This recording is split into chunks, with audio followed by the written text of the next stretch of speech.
আমাদের কনভারসেশনের পরে লিটারালি সে আমারে জড়াই ধরে বলছে যে ভাই অনেক ধন্যবাদ, আপনি আমার লাইফটা সেভ করছেন। আমি গতকালকে আমার একটা ফ্রেন্ডের বাসায় গেলাম, হঠাৎ করেই তার একটা কাজিনের সাথে আমার দেখা হইলো, ছোট অনেক বয়সে আমাদের। সে আমার হঠাৎ করে বলতেছে নাসির ভাই না? আমি তার দিকে তাকাই, তো ভাই আপনিও তো ট্রেডিং করেন, আমি আপনার একটা ভিডিও দেখছিলাম। তার দিকে একদম লিটারেলি তাকাইছিলাম, তাকাই আমি বলতেছি করি। ভাই আমিও 2-3 মাস থেকে ট্রেডিং শিখতেছি, আমিও এখন ট্রেডিং করব চিন্তা করতেছি। এখন ভাই দেখি আমি একটু আপনার সাথে ট্রেডিং নিয়ে কথা বলি। আমি বলি হ্যাঁ বলো, সমস্যা নাই। বাট আমি একটু কনফিউজ ছিলাম, কারণ তার হাইটটা অনেক ছোট ছিল, মানে তারা দেখতে অনেক ছোট লাগতেছিল। আমি এখন একটু কিউরিয়াস হয়ে তারা জিজ্ঞেস করলাম তোমার বয়স কত? ভাই আমার বয়স হচ্ছে 15 বছর। আমি একটু শকড হয়েছি হালকা, এত বেশি হয় নাই। ক্লাস 9-এ পড়ে সে। আমি তারা বললাম যে ট্রেডিংয়ে আসার কারণ কি? ভাইয়া শর্ট টাইম মানে আমরা অনেক তাড়াতাড়ি টাকা কামাইতে পারবো। আমি একটু হাসি দিছি তখন। তারপর আমি বলতেছি আর ভাই এটা ইজি ভাই, আমি দেখছি যে অন্যান্য প্রফেশন যতগুলো আছে ওগুলো অনেক হার্ড হয়, বাট ট্রেডিংটা ইজি। আমি আরেকটু কিউরিয়াস হইলাম যে আর কি জানে সে, মানে ট্রেডিং নিয়ে যে ভুল ধারণাগুলো তার মাঝে গেছে আর কি জানে সে। আমি তারে আরও কিউরিয়াস হয়ে জিজ্ঞেস করলাম যে আর কি? ভাই আমি দেখছি সবাই টাকা শো অফ করতেছে, আমিও একদিন করব। যাক ভালো কথা। তা এখন আমি তারপর তার সাথে আধা ঘন্টা অথবা 1 ঘন্টা শুধু এই নিয়েই কথা বলছি ভাই, বিশেষ করবো না। সে একবার আমার এই কোশ্চেন করতেছে, একবার ওই কোশ্চেন করতেছে। বাট আমাদের কনভারসেশনের পরে লিটারালি সে আমারে জড়াই ধরে বলছে যে ভাই অনেক ধন্যবাদ, আপনি আমার লাইফটা সেভ করছেন। ঠিক আছে, ছোট ছেলে, আমি জানি না এখন সে আর করবে কি না, তার সাথে আমার আর কখনো যোগাযোগ হবেও না হয়তো, কিন্তু আমি এতটুকু শিওর হয়ে বলতে পারি যে ভাই আসলে তার লাইফটা চেঞ্জ হবে। সে রাইট কিছু নলেজ নিছে এই ট্রেডিং ইন্ডাস্ট্রির প্রতি। ইয়াস, আমি আজকে আপনাদেরকে ওই ডার্ক কয়েকটা সাইড নিয়েই কথা বলবো। আমি জানি আপনাদেরকে প্রথম যে কথাগুলো বলবো এগুলো হয়তো বেসিক মনে হবে, বাট লাস্টের যে কথাগুলো বলবো যেগুলো রিলেট করে বলবো ইনশাল্লাহ ওগুলো কখনোই আপনার বেসিক মনে হবে না, আমি 100% শিওর। তো আমি টপিকগুলো আপনাদের সাথে একটু আলোচনা করি আজকে। মূলত আমি প্রথমে আপনাদেরকে একটু বলার ট্রাই করব ভালোভাবে যে এস্টিমেটলি একটা বয়স দরকার আছে ট্রেডিংয়ে, যেহেতু একটা ফাইন্যান্সিয়াল জিনিস, টাকার জিনিস, এক কথায় টাকার জিনিসে বয়সের প্রয়োজন রয়েছে। দেন আমরা 2 নম্বরে জানবো যে কত সময় প্রয়োজন। একটা হচ্ছে কত বয়স আপনার প্রয়োজন, 2 নাম্বার আপনার কত সময় প্রয়োজন, 3 নাম্বার শর্ট টাইম আমরা যে দেখি সবাই যে 1 মিনিটে টাকা কামাই উড়ে ফেলতেছে, তো শর্ট টাইমে কি আসলে আমরা টাকা কামাইতে পারবো কিনা এটা সম্পর্কে আমরা জানবো। আর যদি আমরা পারি, কি ডিসিপ্লিন আমাদের মধ্যে বিল্ড করার প্রয়োজন আছে এই সম্পর্কেও আমরা জানবো। তারপরে last but not the least, trading নাকি ইনভেস্টিং, আপনি কোনটা হবেন অ্যাকর্ডিং টু ইউ। ধরেন আমি যখন সবগুলা পয়েন্ট আপনার সাথে রাখবো, আপনার সামনে সবগুলো পয়েন্ট রাখবো, তখন আপনি নিজেই আইডেন্টিফাই করতে পারবেন এই ভিডিওটা দেখার পরে যে আপনি কোনটার দিকে যাবেন। আপনার মধ্যে কি ট্রেডারের হ্যাবিটগুলো বিল্ড করবেন নাকি একজন ইনভেস্টরের হ্যাবিটগুলো বিল্ড করবেন? কোনটা করলে আসলে বেশি মানি, টাকা পাওয়া যাবে? তো টাকাই তো হচ্ছে মেইন। টাকাটাই যদি আমরা না পাই দিন শেষে, তাহলে তো সমস্যা। তাহলে আমরা এই ভিডিওর মধ্যে এই লেসনগুলোই খুবই সুন্দরভাবে নিব ইনশাল্লাহ। আমি আশা করব আপনারা যারা আছেন এই ভিডিওতে আপনারা একটু ভিডিওটা পুরো দেখবেন, পুরো দেখা ছাড়া উল্টাপাল্টা কমেন্ট করবেন না, কারণ এটা যেহেতু একজন মানুষের লাইফ চেঞ্জ করছে অলরেডি, তো আমি ট্রাই করব যে ওইভাবে আপনাদেরকে একটু বোঝানোর, যে যাতে আপনার মধ্যেও কোনো মিসকনসেপশন না থাকে এবং আপনিও যাতে একটু ভালো বুঝেন ইনশাল্লাহ। তো শুরু করে আজকের ভিডিও। প্রথমেই যদি আমি আসি, কত বছর হইতে হবে ট্রেডিংয়ের, যদি আমি একটা এস্টিমেট টাইম ধরি, যেহেতু একটা ফাইন্যান্সিয়াল জিনিস, আমাদের মোটামুটি অ্যাভারেজ বুঝ হয় কখন, মানে আমরা মোটামুটি ফাইন্যান্সিয়ালি একটু সিকিউর হই এবং ফাইন্যান্সিয়াল জিনিসগুলো আমি ভালোভাবে শিখতে পারি কখন? আফটার 18, অথবা একদম ম্যাক্সিমাম হলে আপনার এসএসসি পাস করতে হবে, এসএসসির পরে। এখন 18 অনেকের হয় না, বা অনেকে 17তে অনেক বেশি অ্যাডভান্স হয়ে যান, 16তে অনেক বেশি অ্যাডভান্স হয়ে যান, সমস্যা নেই, বাট এসএসসিটা পাস করা প্রয়োজন। যেহেতু এটা টাকার জিনিস, সেহেতু আপনারে যাতে শর্টকাটে কেউ ইনফ্লুয়েন্স না করতে পারে। ধরেন একটা 25 বছরের ছেলে আর একটা 15 বছরের ছেলে কিন্তু সেম না, আমি একটা 25 বছরের ছেলের সামনে যদি টাকা দেখাই অথবা তার ধরেন জিমের একটা বডি দেখাই আমি যদি, তাহলে দেখবেন যে সে জানবে, সে বুঝবে যে এই পোলাটা অনেক বেশি কষ্ট করছে এই জিমের পিছনে, কয়েক বছর সময় দিছে, তারপরে যায় তার এই বডিটা হয়েছে। বাট একটা 15 বছরের ছেলের সামনে যায় যদি আমি বডি ফ্লেক্স করি, তাহলে কিন্তু সে আলটিমেটলি বুঝবে না, সে ভাববে যে হয়তো 2-3 মাসে করে ফেলছে এরকম একটা বডি। বুঝের একটা বয়স আছে। তা আমি আপনাদেরকে কাইন্ডলি রিকোয়েস্ট করব, যারা আন্ডার এসএসসি, যারা এখনও নিউ 10-এ, যারা 9-এ, একটু সময় নেন। হতে পারে আপনি শিখতেছেন, শিখেন, বাট ভুলেও রিয়েল মানি দিয়ে ট্রেড করিয়েন না, ভুলেও না, ঠিক আছে? এটা মাথায় রাখবেন সব সময়। 2 নাম্বার স্টেপে যদি আমি বলি, তাহলে কত সময় লাগবে, কত সময় প্রয়োজন অ্যাকচুয়ালি। যদি সময়ের কথা বলি, দেখেন ট্রেনিং হচ্ছে কিন্তু একটা এক্সপিরিয়েন্সের গেম। যার এক্সপিরিয়েন্স যত বেশি, সেই মার্কেটে তত ভালো করবে, কারণ তার এক্সপিরিয়েন্স আছে মার্কেটে। ধরেন আমি এক চার্টের দিকে তাকাই থাকবো, আপনিও সেম চার্টের দিকে তাকাই থাকবেন, বাট আমি চার্ট পড়ে ফেলতে পারবো, আপনি পড়তে পারবেন না। আমি জানবো যে কোথায় লিকুইডিটি সুইপ হবে, আমি বুঝবো। অথবা লিকুইডিটি সুইপ হলে আপনি ভাববেন যে কনফার্মেশন, বাট আমি ভাববো যে এটা অপরচুনিটি। দুইজনের মধ্যে কিন্তু তফাৎ থাকবে। আসলে ডাইরেক্টলি আমি কখনোই বলতে পারবো না যে আপনার কত সময় লাগবে শিখতে। যদি আপনি শিখতে চান, শিখতে সর্বোচ্চ 1 থেকে 2 মাস সময় লাগবে, বাট আপনি এটা অ্যাপ্লাই করতে একটু বেশি সময় লাগতে পারে।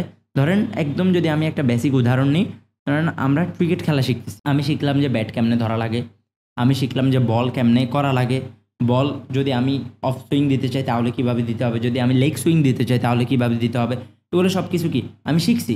প্রথমে আমি শিখছি, তারপরে আমি কি মাঠে যাই এগুলো প্র্যাকটিস করব। মাঠে যাই আমি যদি না খেলি তাহলে কি শেখার আমার কোনো লাভ আছে? তো আমি মাঠে যাই খেলতে হবে। এখন আমি যদি শিখে যদি যাই টুর্নামেন্ট খেলি, তাহলে কি দর্শকরা আর মারি আমাদেরকে রাখবে? কানের নিচে 2টা বাজাবে, শালা খেলে কি, ফালতু ফালতু প্লেয়ার। তো আমরা ওইটা করব না। প্রথমে কি করছি আমরা? প্রথমে আমরা শিখছি, শিখার পরে আমরা কি শিখছি, অফ সুইং, লেগ সুইং সব কিছু শিখলাম। তারপরে আমরা যাই ব্যাটিং করলাম, এক্সপিরিয়েন্স নিলাম, আমরা মাঠে খেলা শিখলাম, তারপরে যাই আমি টুর্নামেন্ট খেললাম। সেম ট্রেডিংও 3টি স্টেপ। প্রথমে আপনি কি শিখবেন, হাউ ইটস ওয়ার্ক, ক্যান্ডেল কি, কীভাবে এগুলো কাজ করে, স্মার্ট মানি কনসেপ্ট কি, বেসিক কনসেপ্ট, প্রাইস অ্যাকশন কি, এগুলো আমরা একদম বেসিক যেগুলো আছে বেসিকগুলো শিখবো, ঠিক আছে? ডিস্ট্রিবিউশন, এগুলো সব কিছু যখন শিখবো তখন দেখবেন নিজের মধ্যে মোটামুটি একটা কনফিডেন্স চলে আসবে, মানে আমি জানি। তারপরে 2 নাম্বার স্টেপে আসবে আমাদের অ্যাপ্লাই, ডেমো ট্রেডিং, যেটার আমরা বলবো পেপার ট্রেডিং, ডেমো ট্রেডিং। তো এইটা করব মিনিমাম, একদম মিনিমাম যদি আমি বলি 6 মান্থ। যদি কেউ আরও কম করেন তাহলে একটা পার্টিকুলার স্ট্র্যাটেজির উপরে করিয়েন, ঠিক আছে? আমি এগুলো আস্তে আস্তে সামনে আসবো ইনশাল্লাহ, খুবই ভালো হবে আপনাদের জন্য এই ভিডিওটা। 3 নাম্বারে আপনি যেটা করবেন, 3 নাম্বারে কি, 3 নাম্বারে আপনি রিয়েল ট্রেডিং করবেন। 3টে স্টেপ ক্লিয়ার। ক্রিকেট খেলায় আমরা যেরকম প্রথমে শিখলাম, তারপরে যাই একটু খেললাম, দেন প্র্যাকটিস করলাম, তারপরে যায় আমি টুর্নামেন্ট খেললাম। সেম ট্রেডিংও সেম, প্রথমে আমি লার্নিং করলাম, তারপরে আমি এক্সপিরিয়েন্স গেদার করলাম ডেমো ট্রেডিং করে, তারপরে আমি রিয়েল ট্রেডিং করলাম, ঠিক আছে? ক্লিয়ার? তাহলে কত সময় লাগবে? এক একজনে এক এক সময় লাগতে পারে, অ্যাকর্ডিং টু ইউ। আপনার শিখতে কত সময় লাগে অ্যান্ড আপনি মার্কেটকে বুঝতে কত সময় লাগে। আমার 1 বছরের মতো সময় লেগে গেছে, কারণ আছে আমারটা, কিন্তু কারণ আছে, কারণ আমি ডিফারেন্ট মানুষ থেকে শেখা লাগছে। ধরেন আমি ইউটিউবে একটা কন্টেন্ট পাইছি, ওই কন্টেন্টটা থেকে শিখছি, বাট এমন কেউ ছিল না যে পার্সোনালি গাইড করবে প্রথমে, একদম প্রথম। তারপরে না একদম যখন একটু মোটামুটি জানছি, তারপরে যা কোর্স কিনছি। বাট কোর্সের আগে আমি শিখছি, খাতায় নোট করছি, যেটা পারি নাই সেটা নয় চ্যাট জিপিটিতে জিজ্ঞেস করছি, নয় আমি গুগলে দেখছি, অথবা আমি ইউটিউবে সার্চ করছি। তো এইরকম আমি সার্চ করে শিখছি, এই জন্য আমার একটু সময়টা বেশি লাগছে। বাট আপনাদের কাছে অপরচুনিটি আছে সঠিক গাইডেন্স অ্যান্ড সঠিক মেন্টর থেকে শেখার। তা আমি আশা করবো যে আপনারা সঠিক মেন্টর থেকে শিখবেন ইনশাল্লাহ। 3 নাম্বার হচ্ছে শর্ট টাইম মানি। শর্ট টাইম মানির মধ্যে 1 নাম্বারে যদি আমাদের মাইন্ডে কোনো কোশ্চেন আসে, সেটা হচ্ছে স্ক্যাল্পিং।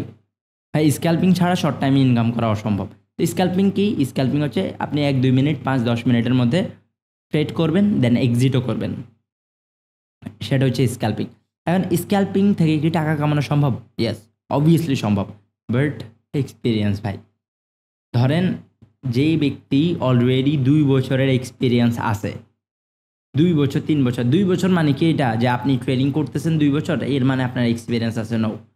আপনি ট্রেডিং করতেছেন, প্রপার ব্যাক টেস্টিং করতেছেন, প্রপারলি সব কিছু করতেছেন, দেন আপনার এক্সপিরিয়েন্স আছে অ্যান্ড আপনি স্ক্যাল্পিংয়ে আলাদা স্ট্র্যাটেজি বানাইছেন। স্ক্যাল্পিং কিন্তু ধরেন আপনার একটা বুল রান আসবে, ছোট একটা বুল রানের মধ্যে আপনার টাকা কামাই বের হয়ে যাইতে হবে। 2-3 ক্যান্ডেল ওয়েট করা যায় না। হোল্ডিং তো অসম্ভব, হোল্ড করাই যাবে না। সর্বোচ্চ 10 থেকে 15 মিনিট হোল্ড করা যাবে, এর বেশি না। স্ক্যাল্পিং এর বেশি হইলে সমস্যা। ঘন্টার উপরে চাইলে সেটা ইন্টারডের মতো হয়ে যাবে। স্ক্যাল্পিং হচ্ছে শর্ট টাইমে। এখন শর্ট টাইমে ভাই টাকা কামানোটা খুবই মুশকিল। আমি যেহেতু বলছি মার্কেট আনপ্রিডিক্টেবল, মার্কেটে কেউ পড়তে পারে না। তো আপনার যখন এক্সপিরিয়েন্স থাকবে with the back testing data proper, তখন যায় আপনি স্ক্যাল্পিং থেকে টাকা কামাইতে পারবেন। বাট এটা সত্যি যে স্ক্যাল্পিং থেকে অনেক দ্রুত অনেক বেশি টাকা আর্ন করা যায়। 4 নম্বরে এটা হচ্ছে সবথেকে ফাইনাল, সবথেকে ইম্পর্টেন্ট অ্যান্ড সবথেকে ভ্যালুয়েবল টপিক। আমি কোনটা হব, ট্রেডার নাকি একজন ইনভেস্টর? কোনটা আমার জন্য সুইটেবল হবে? ওকে, তা আমরা একটু জানি যে ট্রেডার এবং ইনভেস্টর হইতে কী কী কোয়ালিটি প্রয়োজন। যদি আমি একদম সিম্পল ভাষায় বলি, ট্রেডার কাকে বলে?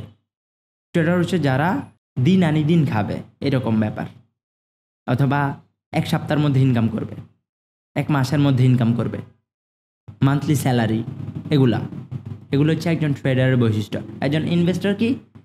যারা লং টাইম একটা কোম্পানি চালাবে, লং টাইমের জন্য একটা কোম্পানির সিইও হবে লং টাইমের জন্য। তো যেই বিষয়গুলো লং টাইমে চলে যাবে সেটা হচ্ছে ইনভেস্টরদের, আর যেটা হচ্ছে শর্ট টাইমে মান্থলি স্যালারি, দিন আনি দিন খাওয়া, এগুলো হচ্ছে ট্রেডারদের কাজ। এবার আমরা আসি যে ট্রেডারদের বৈশিষ্ট্য কী হওয়া উচিত। 1 নম্বরে যদি আমি বলি ডিসিপ্লিন। ট্রেডারদের মোস্ট ইম্পর্টেন্ট জিনিস যদি কিছু থাকে সেটা ডিসিপ্লিন। আপনি ব্যাক টু ব্যাক ডিসিপ্লিন থাকতে হবে, আপনারা আস্তে আস্তে গ্রো করতে হবে। আপনি ধরেই চিন্তা করতে পারবেন না যে ভাই হাই লেভেলের এক্সপেকটেশন, ওগুলো রাখা যাবে না শর্ট টাইমে। তো আমি ওই যে আমার একটা ছোটো ভাইয়ের সাথে কথা বলছি, ওর হাই লেভেলের এক্সপেকটেশন ছিল ভাই। তার চিন্তা ভাবনা ছিল যে সে 20,000 টাকা ডিপোজিট করবে, সে মান্থলি 1 লাখ টাকা করে ইনকাম করবে। তার কাছে এটা ইম্পসিবল মনে হয়নি, কারণ সে বাইনারি ট্রেডিংয়ের ভিডিও দেখছে এতদিন। আমার একটা না 2টা ভিডিও দেখছে, বাট আমি তো ফরেক্স নিয়ে কথা বলি একটু বেশি, তো এই জন্য সেই ভিডিওটা দেখে নেয়। ফরেক্স তার কাছে হার্ড মনে হয়। আমি তারা বললাম যে ভাই শর্ট টাইমের টাকা কখনোই ভালো কিছু বয়ে আনে না, এটা সবসময় মনে রাখবেন। হ্যাঁ, ডিসিপ্লিন থাকতেই হবে আপনার। যদি আপনি একজন লং টাইমে একজন প্রফেশনাল ট্রেডার হইতে চান, তাহলে ডিসিপ্লিন, আপনি মেডিটেশন, আপনার জিমের টাকা না থাকলে ভাই দৌড়েন, প্রপারলি নিজে এক্সারসাইজ করেন, এগুলো করতেই হবে ভাই। এগুলো করলে একজন মানুষের ডিসিপ্লিন বিল্ড হয়। প্রতিদিন কন্টিনিউয়াসলি এগুলো করতে করতে একজন মানুষের ডিসিপ্লিন বিল্ড হয়। দেন যদি 2 নম্বরে আমি বলি, তাহলে রুলস অ্যান্ড রেগুলেশনে পাক্কা হওয়া। মানে আমি এই রুলটা ফলো করব, মানে ফলো করব, আমরা কেউ সরাইতে পারবে না এই রুল থেকে, এইরকম একটা বিষয়, বুঝছেন? তো রুল ফলো করা। 3 নম্বরে আমি যদি বলি হ্যাপি। একটু হাসি আসতেছে, সমস্যা নেই, হাসতে পারেন, বাট হ্যাপি থাকা, নিজের লাইফের প্রতি স্যাটিসফাইড থাকা। একজন ট্রেডারে কিন্তু এটা অনেক বেশি আদর্শ একটা জিনিস।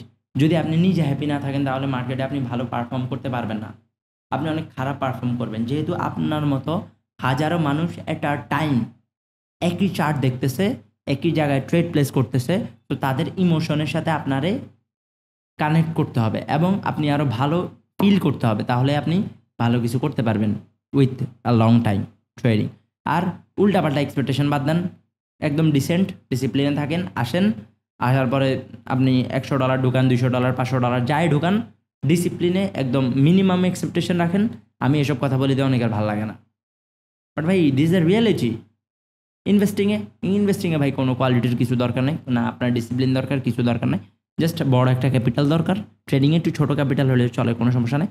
ইনভেস্টিংয়ে একটু বড় একটা ক্যাপিটাল দরকার, আর দরকার হচ্ছে হোল্ডিং, আর কিছুই না। হোল্ডিংয়ের ক্যাপাবিলিটি, মোটামুটি নলেজ, দেন বিগ ক্যাপিটাল, এনাফ।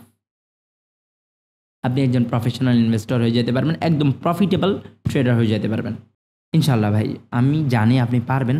যদি আপনার মধ্যে কোনো কিছুর কমতি থাকে, আপনি আস্তে আস্তে ডেভেলপ করেন ভাই। ফোমোতে চলে আসিয়েন না, ফোমোতে আসি ট্রেডও প্লেস করিয়েন না, ট্রেডিং ইনভেস্টিং করিয়েন না ফোমোতে আইসা। ইনশাল্লাহ ভালো করেন লাইফে, জীবনে অনেক উন্নতি করেন, এটাই দোয়া করি। আর সব থেকে বেশি একটা জিনিস মনে রাখবেন, জীবনে যত ফাইন্যান্সিয়াল ক্রাইসিস আছে সব কিছু আপনার শেষ হয়ে যাবে একদিন না একদিন, শুধু দরকার সময়। Keep doing, keep learning. আসসালামু আলাইকুম আ রহমতুল্লাহি আবরাকাত।